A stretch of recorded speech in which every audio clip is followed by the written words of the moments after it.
Kami dari kelompok 8 akan memberikan tips and trik agar kalian termotivasi dalam belajar. Anggota yang pertama yaitu Andre Louis Sinulinga. Lalu ada Dwita Pratiwi. Dan yang terakhir ada Esra Simarmata. Langsung saja kita simak video berikut ini. Teori menurut salah satu filsuf yang sudah cukup tua, memotivasi tindakan saat kita hidup itu sebenarnya cuma dua, yaitu motivasi yang mendasari semua tindakan kita termasuk perilaku kita, mulai dari tingkah laku yang simpel sampai perilaku yang kompleks. Terus, dua jenis motivasinya apa aja sih? Motivasi yang pertama adalah kita melakukan sesuatu untuk menghindari penderitaan.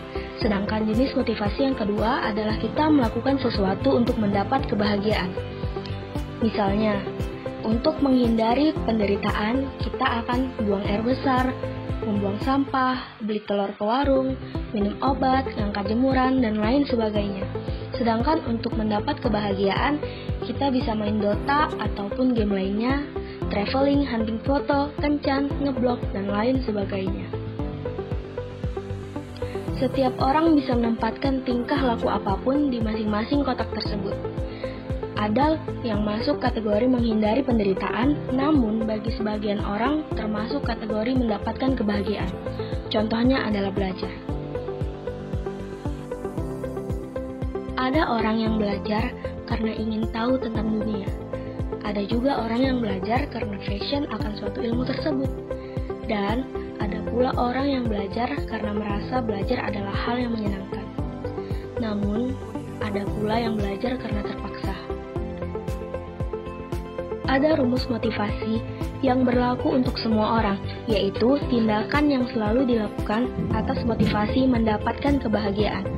Orang yang melakukan motivasi jenis ini selalu memberi kepuasan yang lebih dibandingkan tindakan yang dilakukan atas motivasi untuk menghindari penderitaan.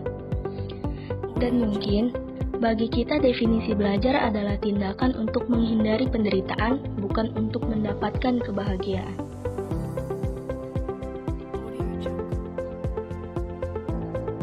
Ini jugalah yang membedakan motivasi dari penderitaan dan mendapat kebahagiaan. Jika kita menganggap belajar adalah menghindari penderitaan, akhirnya kita menganggap bahwa kita memang harus belajar.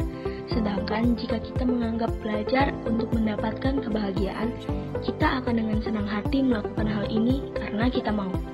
Perbedaan ini tentunya memiliki pengaruh yang besar.